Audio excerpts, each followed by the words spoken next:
Perkenalkan, nama saya Mastari dengan NIM 22101047. Nah, pada kesempatan kali ini saya akan menjelaskan langkah-langkah dalam penerapan model clustering menggunakan RapidMiner, yang dimana model clustering ini merupakan salah satu metode data mining yang digunakan untuk mengelompokkan data berdasarkan kemiripan karakteristik tanpa menggunakan label kelas. Nah, dalam video saya ini, saya akan menjelaskan mulai dari konsep clustering, persiapan data, kemudian proses clustering di dalam RapidMiner, hingga analisis hasil dan kesimpulannya. Nah, model clustering ini merupakan sebuah metode unsupervised learning yang bertujuan untuk mengelompokkan data ke dalam beberapa cluster. Nah, data yang memiliki karakteristik yang mirip akan berada dalam satu cluster yang sama. Sedangkan data yang berbeda akan masuk ke cluster yang lain. Nah, clustering ini banyak digunakan dalam segmentasi pelanggan, analisis perilaku, dan eksplorasi pola data.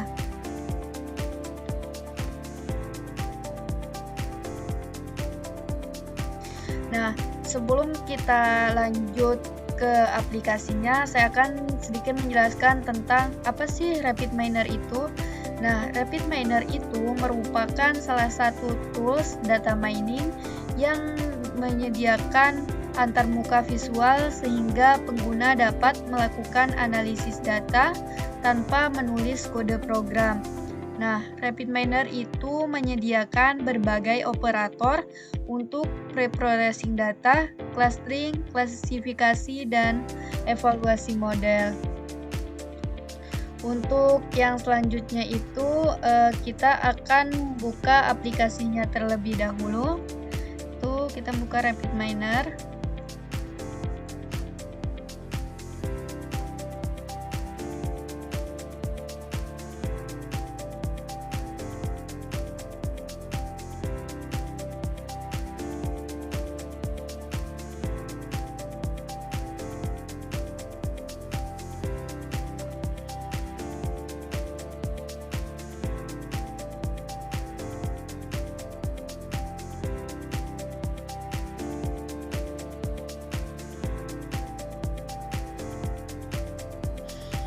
Nah, untuk aplikasinya sendiri sudah terbuka. Nah, untuk langkah pertama itu kita akan mengimport dataset. Nah, sebelum itu saya akan menginformasi sedikit. Di sini ada repository untuk mengimport data, kemudian ada operator di mana kita akan mencari untuk data yang akan kita drag and drop ke dalam bagian prosesnya atau alat bantunya. Kemudian di sini ada parameter. Nah, untuk langkah selanjutnya yaitu kita akan mengimport data. Oke, saya buka my komputer. Kebetulan data saya itu ada di komputer.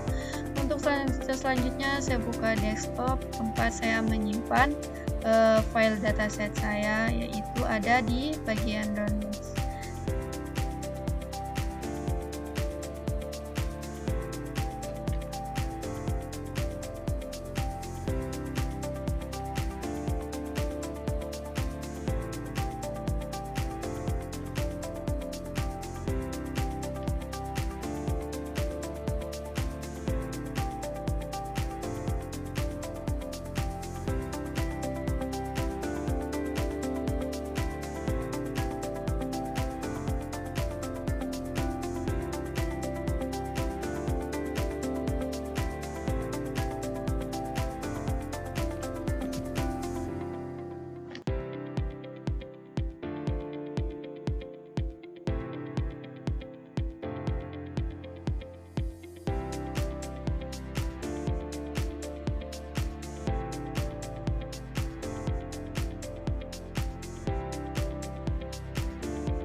datanya sudah tersimpan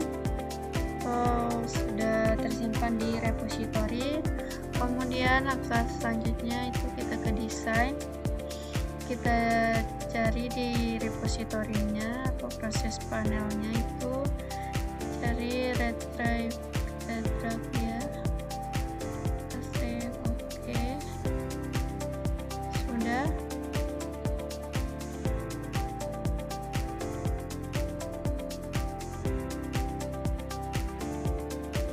Kemudian langkah pertama itu kita masukkan dataset ke dalam proses dengan menggunakan operator retrieve. Ini sudah kita lakukan. Kemudian yang kedua itu menangani missing value-nya. Kita cari di operator, kita klik replace missing value. Oke, sini kemudian kita tarik.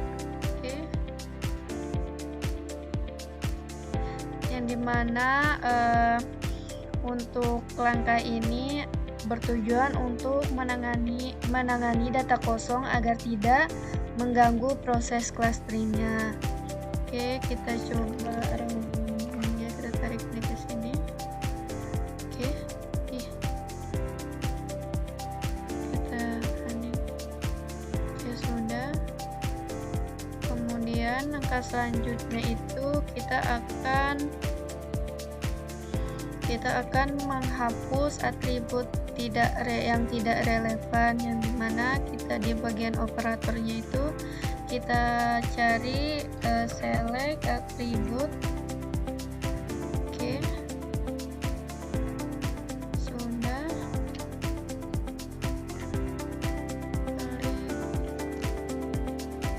Pilih atribut yang relevan.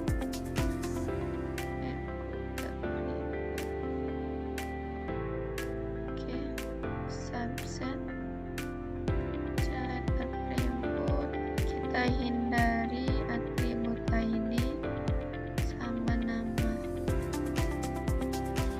Oke, kita pilih ini age, kemudian spending score, kemudian annual income. Dan setelah itu kita akan apply dia. Oke, yang dimana ini atribut yang tidak relevan dapat mempengaruhi hasil clustering sehingga kita perlu hapus. Oke, sudah, itu kita akan running, coba kita running. Oke, sudah.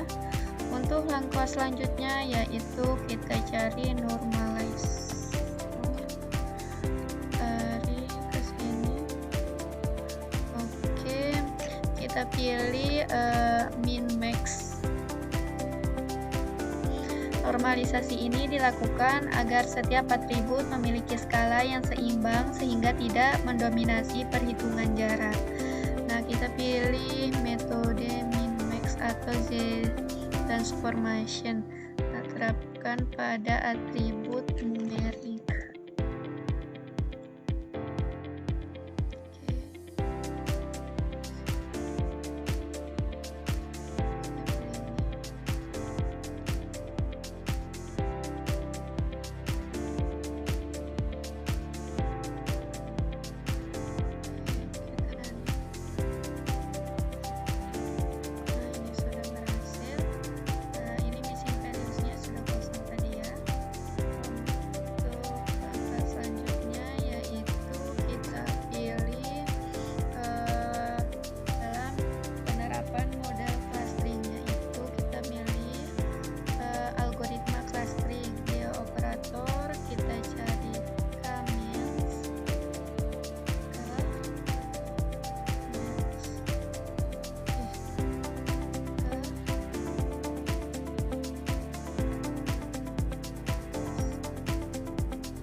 dari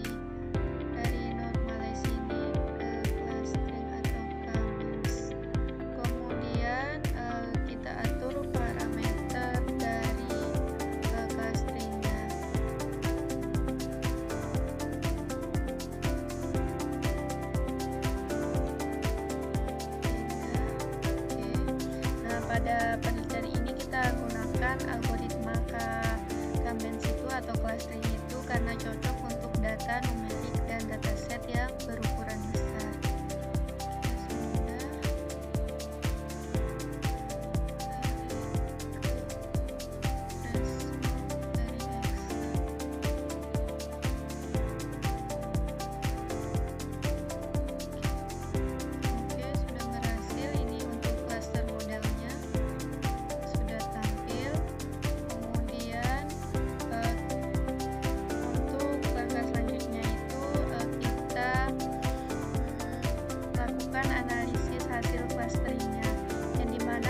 Clustering ini dapat kita tampilkan dalam bentuk data yang telah memiliki atribut cluster. Setiap cluster menunjukkan kelompok data dengan karakteristik tertentu. Nah, selain itu, informasi centroid dapat kita gunakan untuk memahami karakteristik tiap clusternya. Nah, di sini kita akan tentukan jumlah data per clusternya, kemudian visualisasi clusternya. Oke, untuk datanya sudah berhasil tersimpan, kita akan coba write CSV-nya. CSV.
Jadi kesimpulannya itu model clustering ini menggunakan RapidMiner agar dapat membantu kita dalam mengelompokkan data berdasarkan kemiripan karakteristik tanpa menggunakan label. Nah, proses clustering ini kita awali dengan persiapan dan pembersihan data, dilanjutkan dengan normalisasi dan penerapan algoritma K-means. Kemudian hasil penerapan algoritma K-means ini hasil clustering yang diperoleh dapat digunakan untuk memahami pola data dan mendukung pengambilan keputusan secara